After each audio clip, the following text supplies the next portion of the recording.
everybody, Tyrone TG3 here. Pokemon Horizons, episode 14. This episode is titled Fly Wattrel.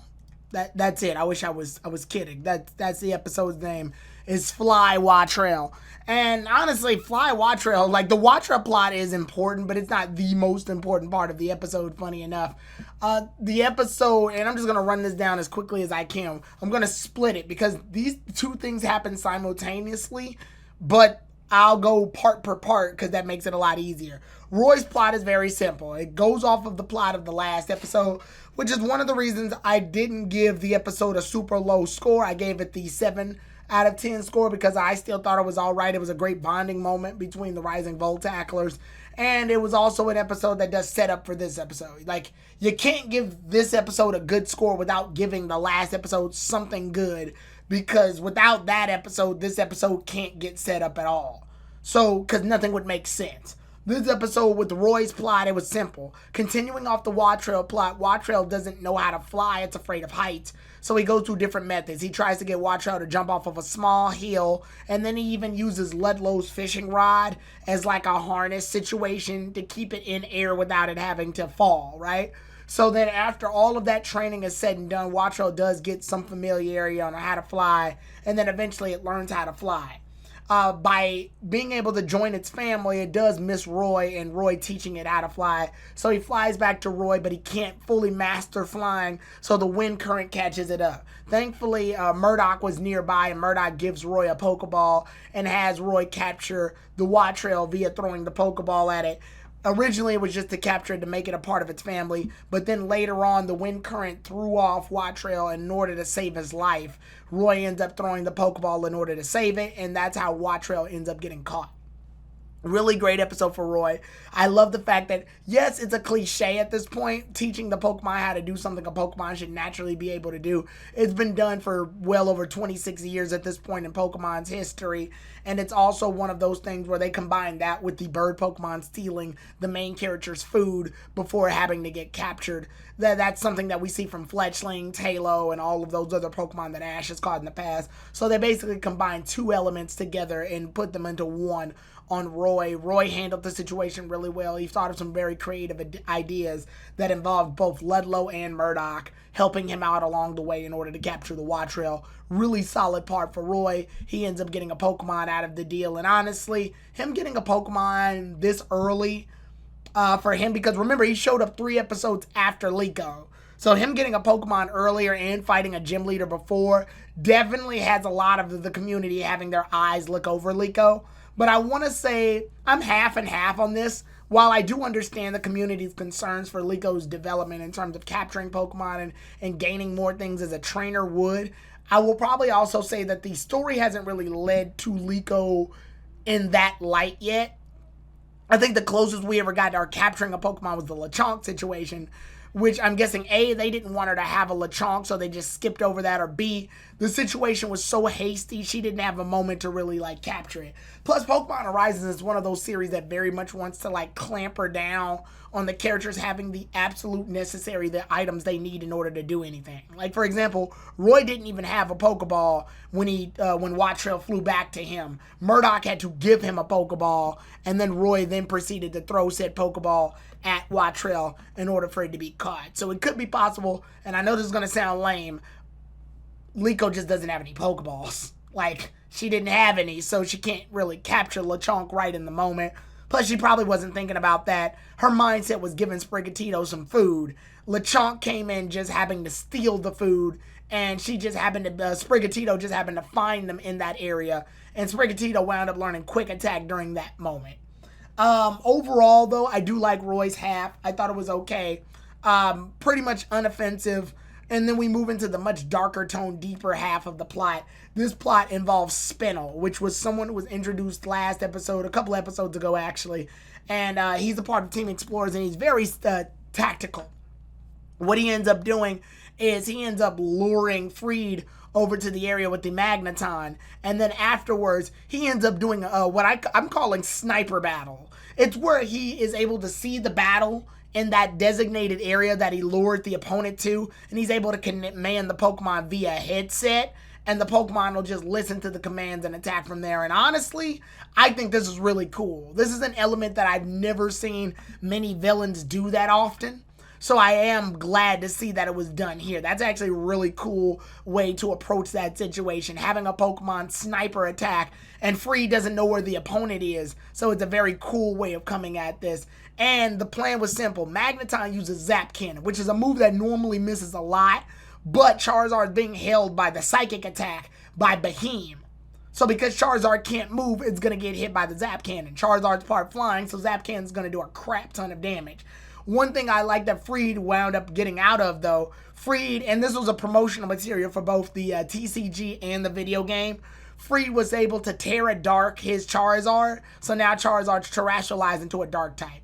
This works in Freed's favor because, one, it makes Charizard immune to the Psychic attack, and two, it gets rid of the flying typing that Charizard has, making it so the Zap Cannon won't do as much damage. So honestly, I thought that was really cool. Charizard was able to use Terra Blast, does extra damage to Beheem. Beheem was pretty much brought down right after that.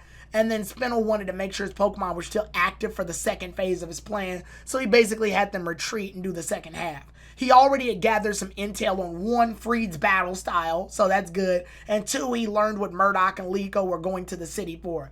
They were going to the city earlier that last episode in order to get spices, so he makes a fake spice ad so that Liko can head down to the store area, and when she heads to the store area, she gets hypnotized by Beheem, and because of that, Spinel's able to take the pendant away from Liko, and the episode ends on a dangerously dark cliffhanger. Honestly, really love that. Between the animations, between Roy's half of the episode, and between tricking both Freed and Liko into that one spot, using pure raw strategy and having the villain basically win for the episode, we got two things. We got a light note with Roy catching the Wattrel, and then we got a dark note with Spinel ending up stealing the pendant and hypnotizing Liko. We got two halves, and like the heroes winning and the villains winning. And honestly, I think this is a very engaging half. It really sucks you in, wanting you to discover more of what's going on in the Lavencia plot. I'll call this the Lavencia arc for now, because that's pretty much what it's looking like. It's looking like a arc that's taking place in Lavencia, because that's the city they're in right now. And honestly, I can really dig it. I think this is a really cool way to approach this situation. I love the fact that Spinel has gotten away with the pendant successfully. I love that Liko is going to be hypnotized for the other half of the episode.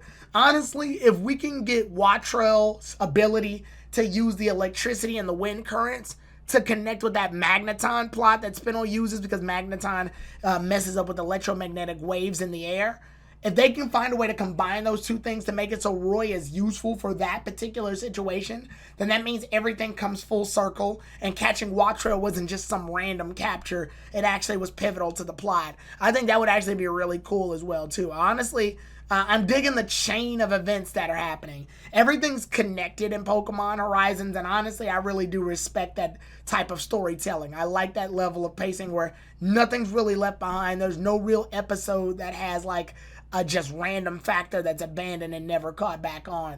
So I definitely a huge turnaround from last episode, obviously, and I'm not even gonna like unadmit that as well. But I will say, without the last episode, this episode wouldn't have proper setup. All three of these episodes so far, this episode, last episode, this episode, and the episode following, are a part of the Lavencia arc. And honestly, I'm digging it. I'm thinking it's a really good way to chain together the link of events that are happening between the characters. So I think this is a really good use of everybody.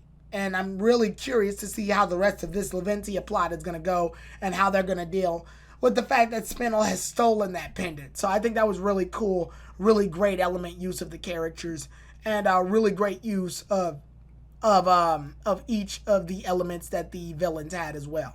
So, with that being said, I'm definitely going to give the episode a 9 out of 10. I think it was really good. Everything came together so well. It wouldn't have gotten that 9 out of 10 if it weren't for the last episode, so that's why I gave the last episode pretty much a 7. Because I like the interactions between everybody happening at the picnic at once, and I also like the introduction to Roy to Wattrel, because obviously they further expand on it in the episode following. And yeah, I think that was all really good. The next episode is going to be titled Someone We Can't See. Who's a What's It?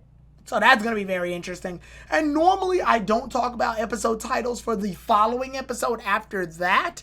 But the next episode, episode 16, is titled As Long As I'm With Quaxley. Now, the interesting part about that, and I'll probably talk about it again when we get to the next episode, but the interesting part about this is As Long As I'm With Quaxley is similar to episode 3, where that episode was titled As Long As I'm With Sprigatito. And that was obviously a Liko-focused episode with her trying to get back Sprigatito. So this episode says As Long As I'm With Quaxley. So obviously we're going to wind up getting a Dot episode involving Quaxley. So that'll be a very Dot-heavy episode. We've been getting a couple of Dot episodes for a while now. So I'm really curious to see how well that's going to go. So these next 2 episodes are definitely looking to be very interesting. But with that said, I will see you all then, everybody. Tyrone TG3 out. All right, episode review is done and done. Congratulations. What? Whoa, who are you? How'd you get in here? Don't mind me, especially because you're getting very sleepy. Sleepy? Actually, I took a really long nap today. I'm not really feeling that sleep.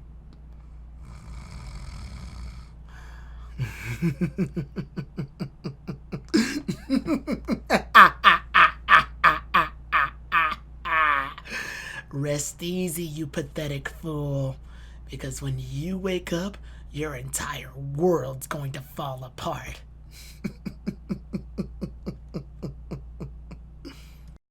If you want to know where most of my time is spent, head on over to my Twitch channel to watch me stream games on Tuesdays through Thursdays, as well as Saturdays and Sundays. Also, be on the lookout on the PokePod, a podcast stream on my friend KG Prestige's channel, as we discuss the latest Pokemon anime episodes, as well as anime, manga, video games, and other fun topics. That's it. Go do those other things. This video's over.